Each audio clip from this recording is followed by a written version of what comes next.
इस वक्त की बड़ी खबर के साथ दिल्ली के जनकपुरी में गड्ढे में गिरने से मौत का जो मामला है उससे जुड़ी बड़ी खबर आपको बता रहे हैं न्यूज़ नेशन से।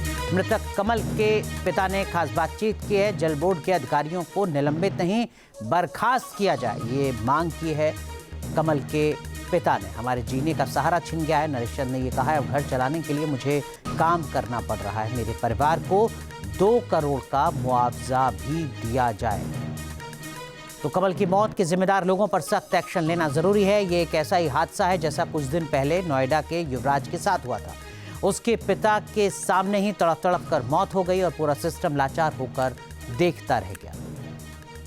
हमारे संवाददाता सैयद आमिर कमल के घर पहुंचे। उन्होंने कमल के पिता और पड़ोसी से बातचीत की। में सॉफ्टवेयर इंजीनियर की मौत हो जाने के ठीक 20 दिन बाद एक ऐसी घटना दिल्ली में भी हुई जिसने सवाल खड़े किए। सवाल इस बात को लेकर के कि क्या लगातार लापरवाही की भेंट चढ़ता रहेगा एक आम आदमी के बच्चे। जिस तरह से कमल ध्यानी की मौत हुई है उसने तमाम सवाल खड़े कर दिए हैं प्रशासन पर। जाहिर तौर पर जल बोर्ड की गलतियां कहीं ना कहीं एक परिवार के बेटे को लील ले गई।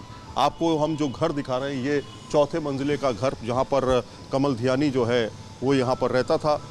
25 साल का कमल ध्यानी एक बैंक में काम करता था और रात में जब वो वापस आ रहा था उसने परिवार के लोगों से बातचीत की कि पापा हम बस आ ही रहे हैं, कुछ ही देर में हम यहाँ पर पहुँच जाएंगे।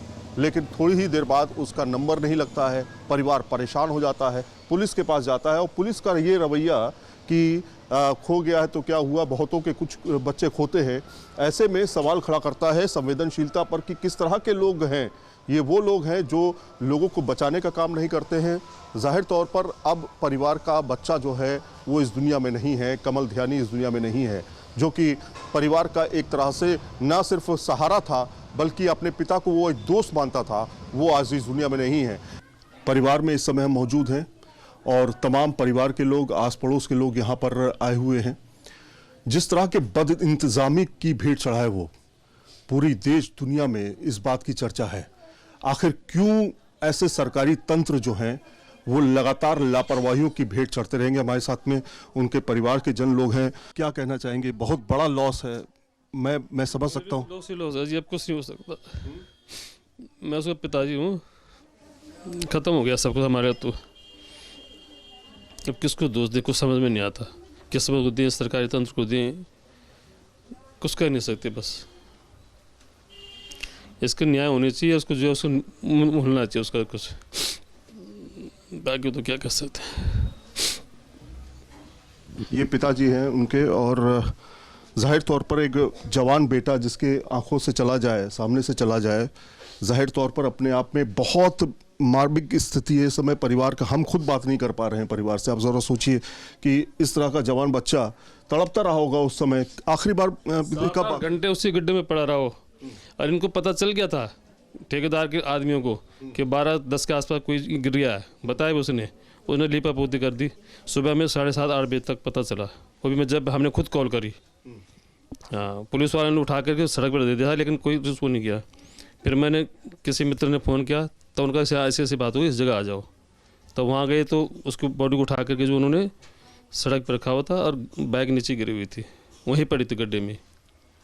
आखिरी बार कब बात हुई थी और क्या बातचीत हुई थी? आखिरी बार मेरी तो 11:30 बजे हुई थी, लेकिन हाँ जी। लेकिन अब उसके भाई से बात हुई। उसने कहा मैं जो है यहाँ पे 11:57 में यहाँ पे पहुँच चुका हूँ, डिस्ट्रिक्ट सेंटर जो है 15 मिनट घर पहुँचने वाला हूँ। और वो 15 मिनट के अंदर जो है बस काम खराब हो गया सारा। एक ऐसा गड्ढा खोद दिया जो मौत का गड्ढा कहा जा सकता है। ना कोई साइन बोर्ड है उस पे, ना किसी तरह की जानकारी है, ना कुछ भी नहीं है। आपने क्यों अंधेरे में? कुछ भी नहीं था वहाँ पे। जब हम सुबह लेने गए, सुबह तक भी नहीं था, 8-9 बजे तक कुछ नहीं था। उसके बाद ही करा सब कुछ उन्होंने। जब हम लेने गए तो वहाँ पे कुछ नहीं था, बिल्कुल साफ थी पूरी सड़क। जहाँ से वो आया उधर कुछ नहीं था, बिल्कुल ना बैरिकेड थे, ना कुछ, ना कोई काली पीली पेटी, कुछ नहीं थी। मतलब सुरक्षा के कुछ भी उपाय नहीं थे वहाँ पे, बिल्कुल। ये मैं दावे के साथ करता हूँ। मैं खुद आई विटनेस हूँ वहाँ पे जाके देखने का। बाकी तो भीड़ लगी हुई थी वहाँ पे, पब्लिक तो आई जा रही थी, 1 वे सड़क हो रखी थी, सारे मीडिया वाले आ रखे थे। लेकिन जब मैं उस लेने गया, फिर हम तो बॉडी को लेकर आ गए दीनदयाल में। उसके बाद जो हुआ सब उसके बाद ही हुआ, जो उसको कवर किया गया। अधिकारियों को निलंबित करने की बात हो रही है, भ्रष्टाचार के सामने उनकी बातें सामने आ रही है कि उनके ऊपर भ्रष्टाचार के मामले थे। 2022 में एक अधिकारी को फिर से वापस ले लिया गया। ये लिपापोती काम नहीं चाहिए हमें, काम करना चाहिए, ठोस काम करो, फिर कोई किसी दूसरे बच्चा से हादसे का शिकार ना हो। ये तो सरकार की काम है, फिर 2-4 बार दोबारा से अपने हिसाब किताब पे आ जाएंगे, लेकिन उनको न्याय मिलना चाहिए कुल मिला के, और किसी दूसरा ऐसे घटना घटे। ये मेरी प्रार्थना आप लोगों से, आप जोर से सुख उठाइए कि दोबारा किसी को रोना ना पड़े। बस कैसे थे व्यवहार के? व्यवहार के तो उसके बाद कोई लड़का ही नहीं था, पूरे ऑफिस में, कॉलोनी में, बैंक में, सब जगह उसे तारीफ ही होती थी। हमेशा हर किसी साथ में 2 बजे 2:30 बजे कहीं कमल ये प्रॉब्लम है, चल कमल ये प्रॉब्लम, खाना छोड़ के चला जाता, उठ के चला जाता था। पूरा व्यवहार को लड़का था। कोई पिता के बुजुर्ग हो रहे हैं, आपके पिता के कंधे का सहारा होता है बेटा। जो काम उसने करना था वो काम हम कर रहे हैं। उसने हमें कंधा देना था, हम उसको, अब किस विडम्बना क्या हो गया हमारे लिए, है हमें तो आंखों सूख चुके हैं उस दिन से। आपको लग रहा है कि सरकारी तंत्र की भेंट चढ़ा है बेटा? पूरी तरह से सरकार नहीं, पूरी तरह से चढ़ा है, पूरी लापरवाही है। चाहे दिल्ली जल बोर्ड को बोलो, चाहे सरकारी तंत्र को बोलो, किसी भी बोलो, सबके सब जिम्मेदार है इसमें। और जिनको पता चल गया था उनको भी, चाहे कोई भी नाम नहीं लूँगा, लेकिन इसमें लिप्त सारे के सारे हैं। तो ज़्यादा बात नहीं कर पाएंगे, जाहिर तौर पे घर में बहुत गम का माहौल है इस समय, और तमाम लोग यहाँ पर मौजूद हैं। आप देखिए सभी लोग हैं। आप भी यहीं रहते हैं? हाँ जी। आप क्या हैं, पड़ोसी हैं? हाँ जी। अच्छा, क्या कहेंगे इस तरह की सिचुएशन में? सरकार के जो कर्मचारी हैं वो हमेशा लापरवाही से ही काम करते हैं, क्योंकि उसमें जहाँ बैरिकेडिंग होनी चाहिए वहाँ होती नहीं, क्योंकि पैसा बचाना है, ठेकेदार को भी बचाना, उसने इधर उधर भी पैसा करना है। तो ये सारी समस्याओं के कारण ये घटना घटी है।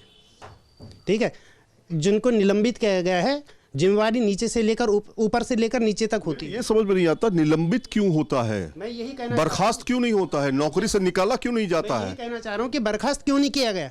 बर्खास्त करके सीधे, तभी ये एग्जाम्पल बनेगा कि मेरे को बर्खास्त किया जाएगा और बैरिकेडिंग होगी। ये मेरे ख्याल से आपकी तरफ से होना चाहिए कि क्या आप लोगों की मांग है? आप क्या कहते हैं दिल्ली सरकार? मांग ये है कि उनको तुरंत बर्खास्त किया जाए, इस कार्य को जो है ढंग से किया जाए, और हमारे को पूरा न्याय मिले, और दोबारा से ऐसी घटना न घटे। आप लोग भी पड़ोसी हैं सर?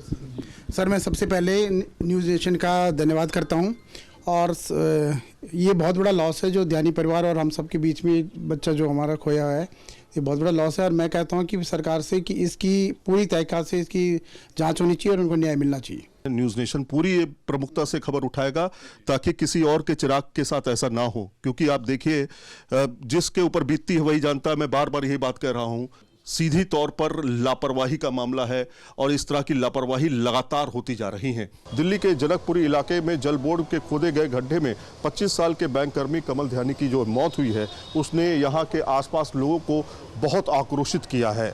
आपको बताएं कि जिस तरह से जल बोर्ड की गलती का कि वो भेंट चढ़ा है, उसने सवाल ज़रूर खड़े किए हैं। 20 दिन पहले ही एक ऐसी घटना सामने आई थी जिसमें आपने नोएडा में देखा था कि एक सॉफ्टवेयर इंजीनियर की मौत, युवराज की मौत हो जाती है। वो 80 मिनट तक मदद की गुहार मांगता रहा, और यहाँ पर एक बात सामने आई है जिसमें इस गड्ढे में, जो कि जनकपुरी में गड्ढा खोदा गया था जल बोर्ड की तरफ से, उसमें भी वो करीब आपको बताएं लंबे समय तक वो चोटिल होकर के नीचे पड़ा रहा, तड़पता रहा, लेकिन किसी की मदद नहीं आई। ना कोई साइन बोर्ड, ना कोई जानकारी कि यहाँ पर गड्ढा खुदा हुआ है, संभल कर चलें, किसी भी तरह की कोई भी जानकारी नहीं।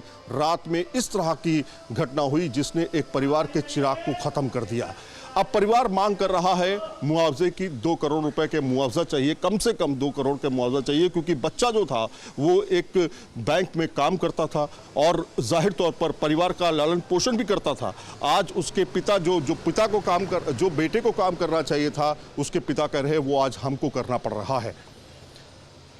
वीडियो जर्नलिस्ट संजय शर्मा के साथ सईद आमिर हुसैन, न्यूज़ नेशन, दिल्ली।